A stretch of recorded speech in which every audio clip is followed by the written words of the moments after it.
un domingo allá a un sacerdote y nada, como que todo el mundo sabe español. Y van gente que son cristianos, católicos, que van a la misa. Entonces, a nivel de pastoral de turismo, es para dar respuesta a todos, no solamente a los haitianos, a todos los turistas. Estamos en pañales. A mí sí que me llama la atención una situación con respecto al tema haitiano propiamente dicho. Y es que tú vas, por ejemplo, al barrio de Cuatro Caminos, Madrid, y tú ves que hay alguna parroquia que tiene una iniciativa, por ejemplo, hay una misa en español, y van muchos dominicanos, y es un sacerdote dominicano el que toma la iniciativa, o algún misionero que ha estado por aquí y se identifica con la cultura. Te vas, por ejemplo, por decir, a Francia y encuentras un grupo y hay siempre un sacerdote dominicano que es el que pone la guita, como quien dice. Aquí tenemos muchísimos sacerdotes haitianos, muchos. Me llama la atención el hecho de que esos hermanos sacerdotes haitianos no tomen en un momento determinado esa iniciativa. Porque hay cosas que, aunque hayan propuestas a nivel general, hay iniciativas que son particulares, en las que no hay ningún tipo de oposición. ¿Por qué no lo hacen? Porque, por ejemplo, en el caso del Padre Nelson, que en su parroquia lo tienen ya como si fuera institucionalizada esa misa, ¿cómo es que estos hermanos no les inquieta? ¿No será por miedo? No sé si será por miedo, no creo que sea por miedo, porque ya hay iniciativas de parte de dominicanos para hacerlo. Y yo entiendo que sí, que hay a lo mejor antecedentes históricos, que hay a lo mejor prejuicios y todo lo que quieran, pero si tú tienes el respaldo de la autoridad superior a nivel eclesial, no entiendo por qué debe haber miedo. Y esa misa lleva 14 años. Bienvenido, usted quería. Yo quiero aprovechar ese tema para hacer un comentario, no propiamente una pregunta, pero si merece algún comentario. A mí me parece que ese tema en la Iglesia Católica es un tema ideológico, que incluso brota no de los textos, sino de la jerarquía, porque todavía yo creo que la Iglesia tiene una deuda con la matanza del 37 por su silencio. La Iglesia no ha manejado ese tema, ni ha dicho nada, y la Iglesia es muy valiente. Por ejemplo, tenemos el caso ahora de las tres causales, que a veces ha hecho una jornada que uno piensa que el mundo se está acabando. Sin embargo, yo voy a señalar las experiencias del protestantismo. Yo era un niño cuando en la Romana conocí una iglesia bautista de haitianos y nadie se metía con ellos. En Samaná, todos sabemos que en el 24 llegaron cientos de afroamericanos a la política de Boyer y ellos mantuvieron hasta los años 40 sus cultos y sus iglesias en su idioma. Y todavía en esa famosa church que hay en Samaná se celebran dos cultos, uno en español y otro en ese inglés que es una mezcla de patuá, español e inglés, pero para esa pequeña comunidad que todavía queda. Y sería muy beneficioso para disipar como ha dicho alguien, ese inconsciente racial del dominicano, que la Iglesia con toda su espiritualidad, su fuerza, su influencia, incorporara a la adoración, porque de hecho es una exclusión de un grupo étnico que aquí es muy importante, a la adoración a Dios, al ejercicio de la fe. Entre los evangélicos lo que se pelea ahora no es eso, es que una vez dentro de la iglesia tengan la misma participación que nosotros, que los dominicanos, que no la tienen. Se siente en ese nivel un tipo también de exclusión, aunque no tienen dificultad, y no sé por qué la sociedad no lo presiona, como presionó al padre aquella vez con el culto en la misa en creol, en creol no, en patuás. El creador. Creol. Yo creo que es un tema, como usted dijo, pendiente, muy fuerte, que sería muy interesante y pedagógico que la Iglesia, repito, con toda la fuerza de su espiritualidad, ayude a la sociedad dominicana a tener mayor comprensión de nuestros vínculos, nuestra relación que está ahí con los haitianos. El problema es que, haciendo una autocrítica, cuando yo estaba en el seminario, estoy hablando de los años 80, en el seminario era una cosa normal que usted aprendiera, porque estábamos en el seminario. Hoy, usted plantea eso en el seminario y le entra la verdad. Sí. ¿Seminaristas? Sí, en el sentido. Bueno. Yo entiendo la metáfora. Sí, en el sentido de que los seminaristas no son entes fuera de la sociedad, son muchachos jóvenes de barrio que tienen la ideología de un barrio y por tanto no le interesa el problema en esa dimensión del compromiso social que se tenía antes, que se esperaba antes de un sacerdocio. El cambio que se ha experimentado en la sociedad El es seminario puede darse esa visión. exacto, pero que es difícil porque recuerden que la cultura no es un vestido que uno se pone y se cambia, conforma parte de la estructura humana, de tal manera que el documento que citaba Pedro sobre la Evangelii Nunciandi habla de que si el Evangelio no se hace cultura, no se ha evangelizado. Pero quizás, no, cogiendo parte del comentario de don Bienvenido, quizás no ha habido cierta timidez por razones ideológicas en el episcopado. Eso es lo que hay, y miedo también en algunos, porque nosotros no podemos tampoco tratar de tapar el sol con un dedo. Han habido posturas de pastores que no se identificaron ni se van a identificar con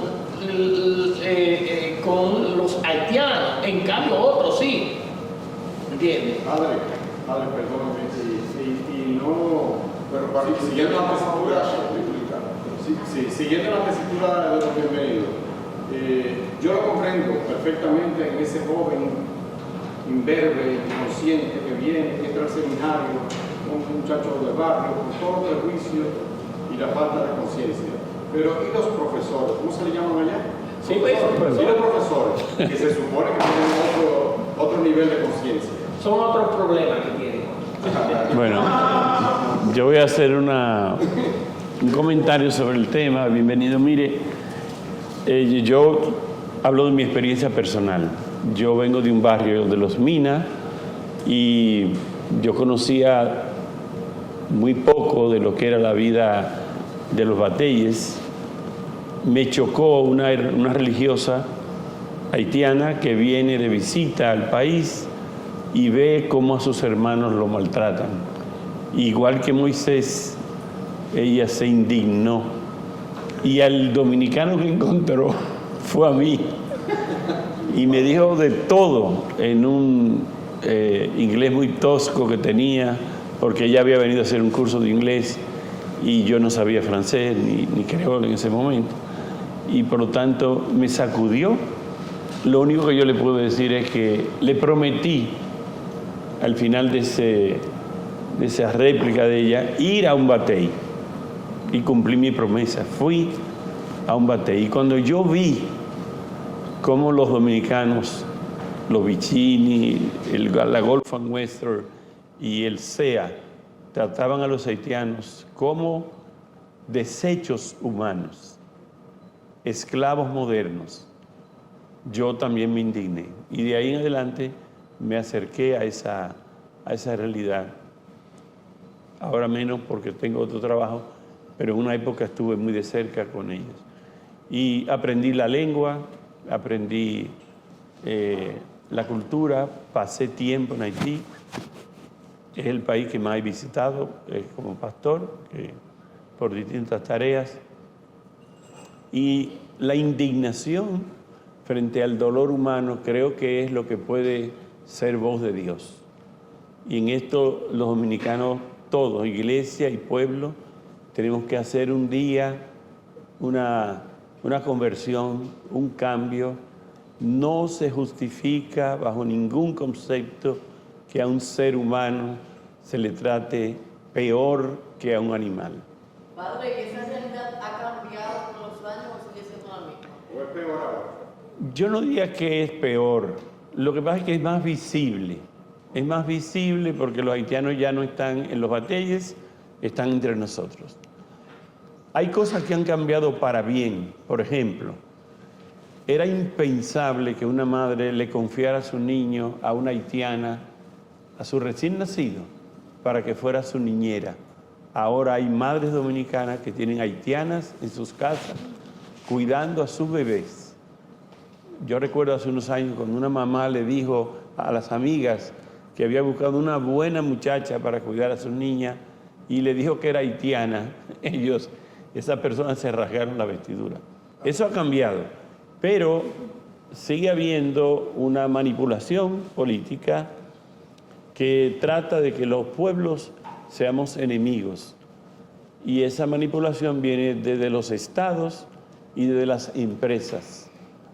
Los intereses comerciales están por encima de la dignidad humana. Y el mismo gobierno a veces se deja chantajear con eso. Por ejemplo, ese caso que yo puse ahorita, de coger presa a una mujer, se hizo para satisfacer el deseo de sangre que tienen alguna gente. Y se está haciendo lo mismo ahora con las deportaciones. ¿Cómo es posible que un Estado que se respete esté deportando personas a un país que sabe todo el mundo que es un lugar de muerte, de violencia, de todo tipo? Y entonces eso se hace para que algunas personas digan, estamos llevando... Los haitianos que llevamos a Haití ahora, la mayoría regresan. Los mismos empleadores que le cogen preso haitianos gestionan que ellos vuelvan al país. En Haití no se puede vivir. Cuando aquí dicen que deportaron 27,000 haitianos, Entran 35. ¿cuántos de esos se quedaron en Haití? Pero los que regresan con la complicidad del Estado dominicano, con la complicidad de las autoridades, con la misma complicidad de migración. Hay gente cómplice en el regreso y algunos regresan desde la frontera, ni siquiera llegan al interior de Haití. Miguel Feble. Esa misma orden.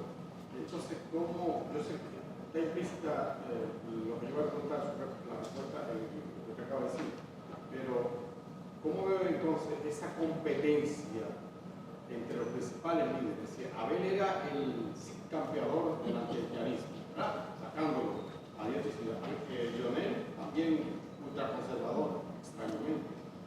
Y Abinader le ha pasado todito. Es decir, un discurso oportunista, racista, o antihaitiano, más que racista, que cuenta tristemente, como Hitler en la Alemania nazi, con el apoyo de una parte importante de la población.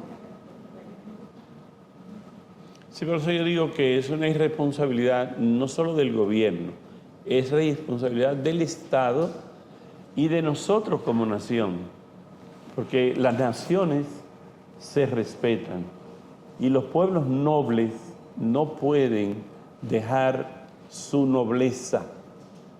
Cuando usted abusa de un pequeño, hay dos víctimas, el que es masacrado y el que lo masacra.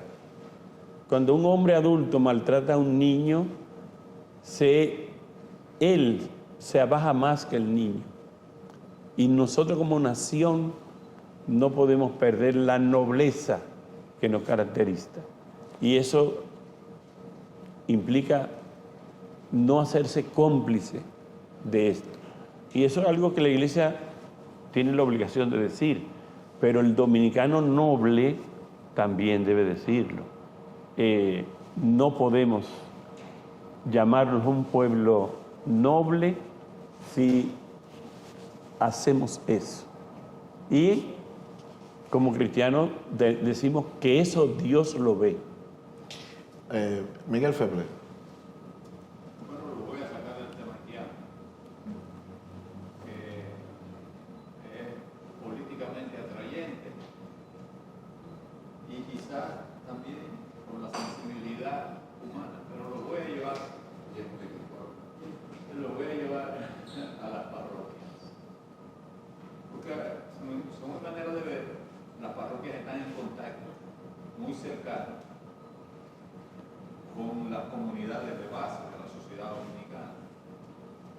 Y como yo lo veo desde una sala de prensa, hay mucha anomia, dicen los sociólogos en la sociedad dominicana.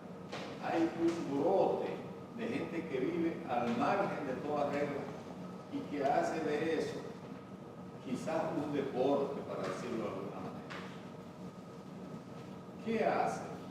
¿Qué puede hacer la Iglesia Católica, que es la más tradicional de las iglesias o de las congregaciones religiosas en República Dominicana, para acercarse a esas comunidades? ¿Cuáles son las dificultades que encuentra para acercarse a esas comunidades, acompañar a las familias, que es donde debe dar el origen de tantos jóvenes que andan dedicados al narcotráfico, dedicados al motoconcho, dedicados al asalto? Es decir, están desviados de lo que yo veo como una sociedad normal, en la norma o en normas familiares que se enseñan en la casa, pero que posiblemente son familias disgregadas por alguna razón, porque el papá mató a la mamá, porque el papá murió, porque no tiene papá, porque la está criando una tía. ¿Qué representa eso para la iglesia? Desde la parroquia, trabajar y tratar de contrarrestar, aminorar, ya no la explotación de los haitianos, sino la desviación de la sociedad dominicana. Sí, yo tengo, allá en el barrio de Castillo tenemos un problema grave. Además de los problemas normales, que se podría decir entre comillas, que es el problema del ruido. Puesto que allá en Capotillo constantemente todo es una fiesta. La 42, nosotros estamos como a 3 o 4 esquinas, la 42 vivimos. ¿Y cómo se vive ahí? Entonces, Padre, no te preocupes, no de la vuelta. Son ellos los que deberán estar aquí, no tú das la vuelta. Son ellos los que deberán estar sentados aquí en este momento. Y yo les digo a ustedes que eso es constante, los 7 días de la semana. Y yo oigo la música igual, aquí yo vivo en la Nicolás de Obando con Duarte. Ya se sabe algunos. Ya se sabe algunos. Sí, yo oigo igual allá en mi casa. ¿Usted hace bailadita, padre? No puedo ir de la bailadita porque yo estoy, pero para decirle, y entonces la queja es lo que va a la gente a decirle a uno constantemente: padre, ¿qué podemos hacer para solucionar este problema de que la gente no descansa? Lo que necesitan trabajar, porque miren, es un pueblo trabajador los dominicanos. Ahí yo estoy al lado del mercado de la Guardia, por tanto ahí ya a las 3 de la mañana se está como en un pueblo normal, trabajando la gente, y que la gente no tenga descanso. Psicológicamente es una situación que hay que preguntar hasta dónde vamos a llegar en esta violencia, el ruido y por no decir el tema de San Nicolás, donde toda la semana mueren 5 y 6 personas por el problema de la violencia, con los teteos, porque es un teteo permanente. Ahora la policía se ha dedicado a poner cámaras en el barrio, pero las cámaras no van a solucionar nada. Porque yo lo digo el caso mío, allá se me han metido muchísimas veces a robar. Y yo tengo cámara y le llevo la fotografía del ladrón y el ladrón nunca aparece.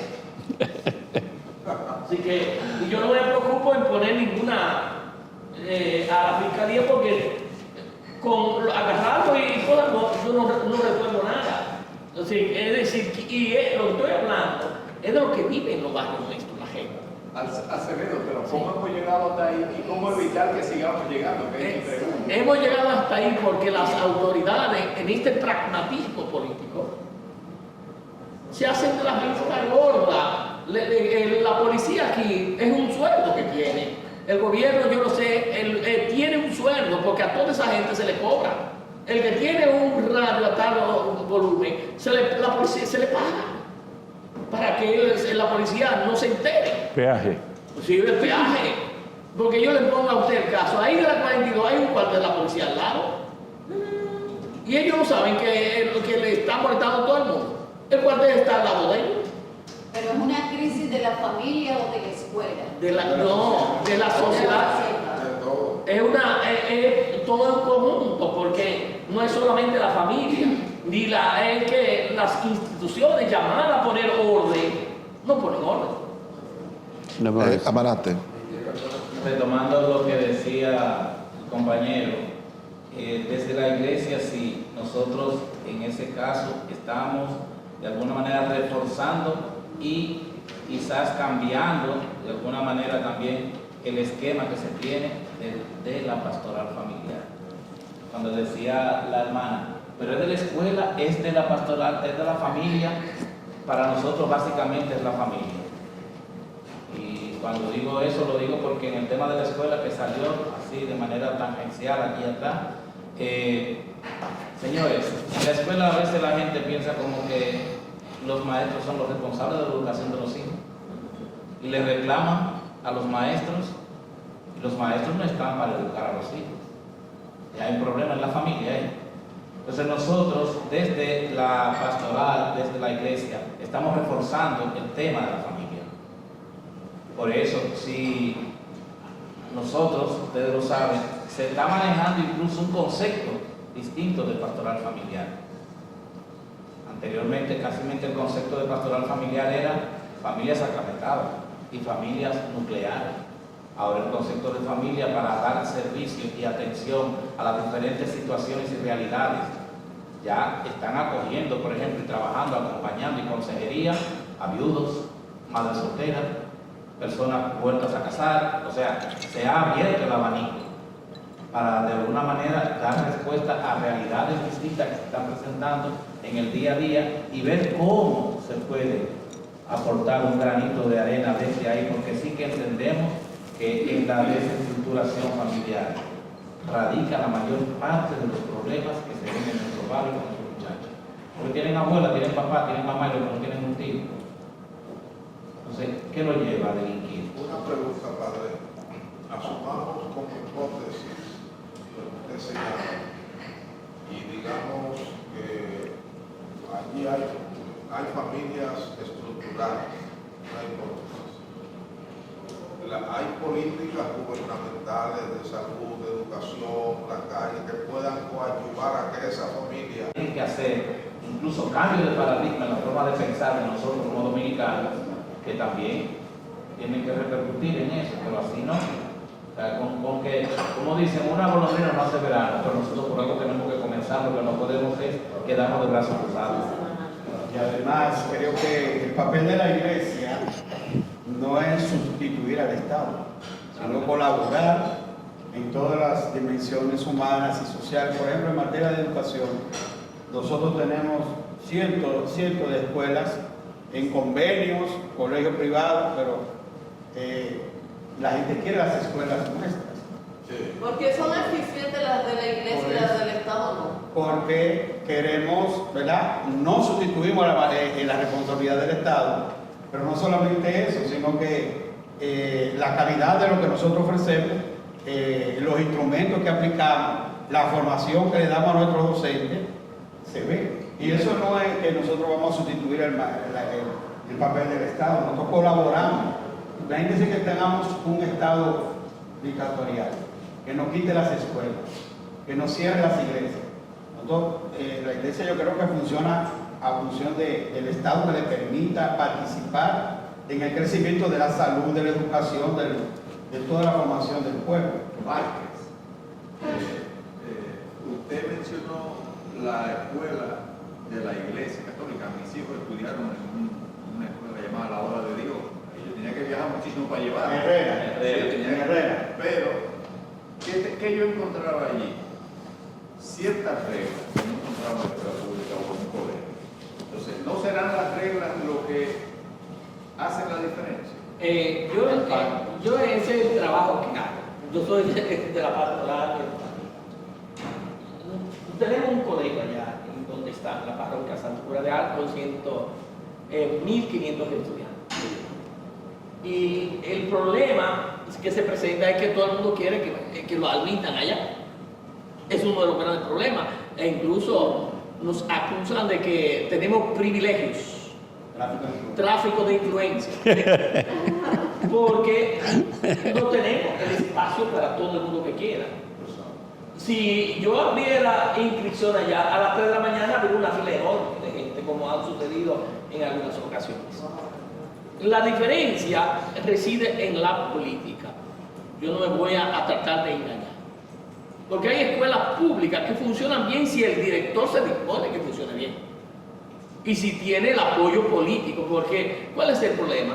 Yo tengo por encima un distrito y una regional.